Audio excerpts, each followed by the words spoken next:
Mas afinal de contas, nós somos filhos de Deus ou escravos de Deus? Muitas das vezes a gente fala que é filho de Deus, principalmente nós somos cristãos, né, que estamos inseridos em uma instituição religiosa, a gente fala que a gente é filho de Deus, que a gente acredita que Deus é nosso Pai, mas a gente acaba muitas vezes agindo como escravos. Nós acreditamos que quanto mais fazemos para Deus, mais Deus nos ama, mais Deus nos aceita. E tá errado isso, cara. A Bíblia diz que nós somos aceitos por Deus por crer em Jesus Cristo, ou seja, por crer no seu Filho Jesus, e não por aquilo que fazemos. E olha só o que Jesus disse lá em João 15:15. Eu não chamo mais vocês de empregados, não chamo mais vocês de escravos, pois o empregado não sabe o que seu patrão faz, mas chamo vocês de amigos, pois tenho dito a vocês tudo o que ouvi do meu Pai. Ou seja, nós não somos escravos, somos amigos de Jesus e filhos de Deus Pai. Você lembra que no vídeo passado eu falei sobre o filho pródigo? E aí, o filho que ficou, aquele filho que estava lá o tempo todo com o pai dele, ele fica muito enciumado com o pai dele quando o pai dele recebe de volta o irmão que decidiu pegar a sua parte da herança e torrou com prostituta, com um monte de coisa errada lá no mundo, né, com bebida, com farra, enfim, e esse filho volta e o pai o recebe. E esse filho que ficou, ele diz algo que eu fiquei pensando, cara, isso é muito louco. Ele fala assim, ó, pai, eu tenho trabalhado todos esses anos para o Senhor como escravo e nunca desobedeci as tuas ordens, mas você nunca me deste um cabrito para festejar com meus amigos. Mas quando volta esse filho que esbanjou todos os seus bens com as prostitutas, vocês matam um novilho gordo para festejar com ele. Aí o pai respondeu, meu filho, você está sempre comigo, tudo que tenho é teu.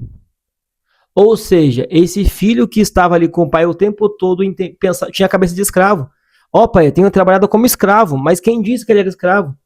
Você lembra também que a Bíblia diz que Jesus chega na casa de Marta, e aí Marta estava lá preocupadona com tudo, né, limpando, organizando tudo, e Maria se senta aos pés de Jesus. E aí Marta fala, Senhor, não importa que Marta fica aí, que Maria fica aí sentada nos seus pés enquanto eu estou fazendo tudo? E aí Jesus disse, Marta, Marta, você está preocupada com muitas coisas, mas uma coisa só importa. E Maria escolheu a melhor parte. Ou seja, Maria decidiu estar aos meus pés ouvindo do que ficar aí ansiosa fazendo um monte de coisa.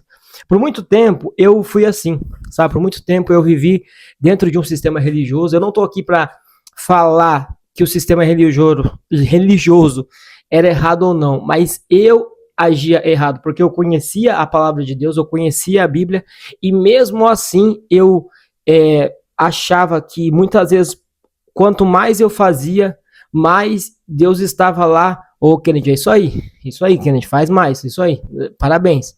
Então eu achava que eu era aceito por Deus, era aprovado por Deus por quanto mais eu fazia. Então eu entrei no looping tão louco assim, no ativismo tão louco, que eu perdi muita coisa na minha vida, trouxe consequências até irreversíveis para minha vida, por conta de que eu não conseguia mais observar nada ao meu redor, a não ser que eu precisava fazer mais e fazer mais.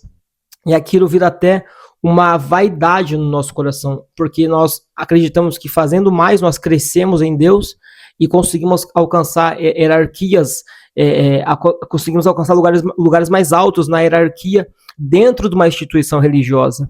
E, cara, nos perdemos nisso. Eu me perdi nisso e eu observei muitas pessoas ao longo do tempo que se perderam e se perdem até hoje nisso. Porque as pessoas não conseguem mais se enxergar como filhos, mas como escravos. Isso é inconsciente, tá?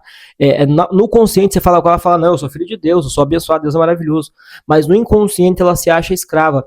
E é tão louco porque ela não consegue mais nem ser aquele escravo que pelo menos é um escravo por amor, né? Como diz no Velho Testamento. Mas não, ele é um escravo que já nem ama mais. Ele só tá fazendo por medo, por uma pressão.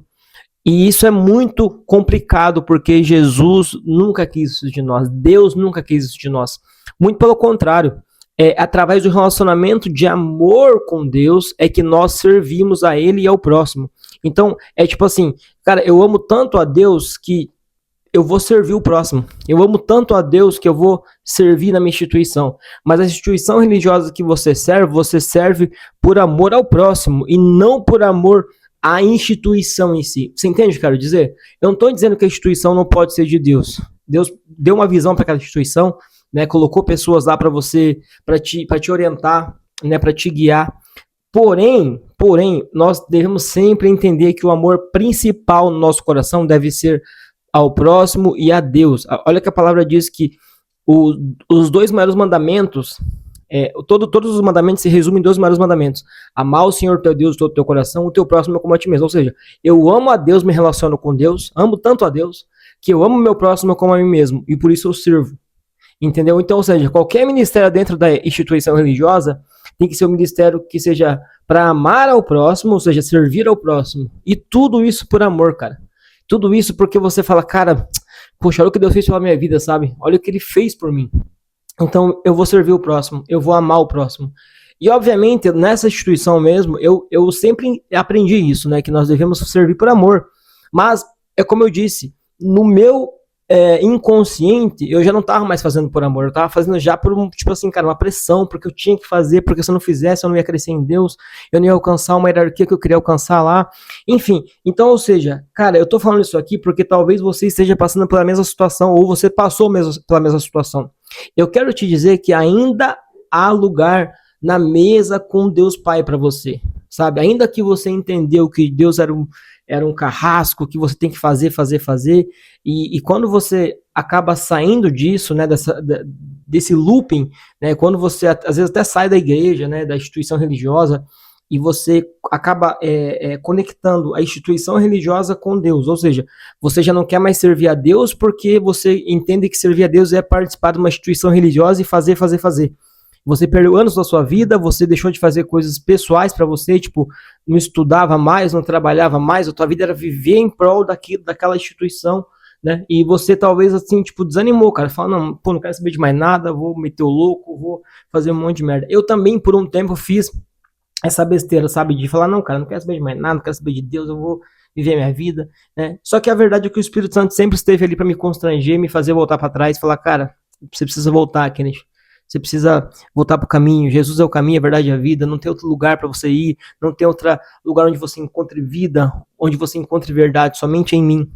Então eu decidi voltar. Mas não voltar para uma instituição religiosa, apesar de hoje eu fazer parte sim, porque é importante. Mas voltar para Jesus, cara. Entender que Jesus é o centro da minha vida e não uma instituição religiosa.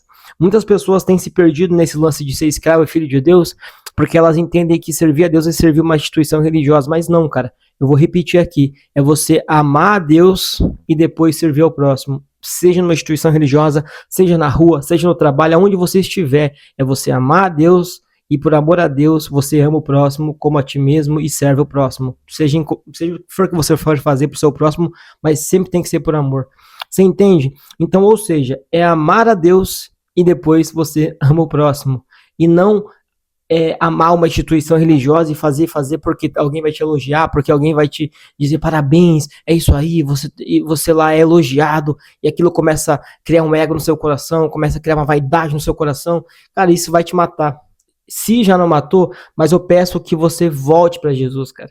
Eu peço não, né? Eu te oriento, eu te aconselho que você volte para Jesus, que você abra seu coração para que Jesus possa novamente entrar, sabe? E talvez ele nem se afastou, talvez ele ainda esteja aí batendo na porta do seu coração, esteja ainda todo dia dizendo, olha, cara, você precisa voltar para Jesus, para mim, entender que você é filho amado. Eu nunca te enxerguei como escravo, mas como filho, um filho que eu anseio ter relacionamento. Então, para resumir tudo aqui, ame a Deus, entregue sua vida para Deus, esqueça a instituição religiosa. É importante você fazer parte de uma, é importante você congregar com irmãos, é importante. Cara, eu amo célula, não sei se você já participou de uma igreja em célula, mas, cara, é importante célula, porque você conversa, você interage com outras pessoas ali, né? E você pode crescer também em Deus ali. Em Deus, tá? Crescer em Deus, e não crescer numa hierarquia religiosa, mas crescer em Deus, sabe? Crescer na maturidade em Deus, mais profundo em Deus. É muito bom você participar de uma congregação, participar de uma célula por conta disso. Mas sempre entenda, Jesus te ama e você é filho e não escravo. Você serve ele por amor. Você serve ao próximo por amor. Você serve a Deus e ao próximo por amor, e no reino dos céus o maior não é aquele que está numa hierarquia maior na instituição religiosa, mas no reino dos céus maior é aquele que serve.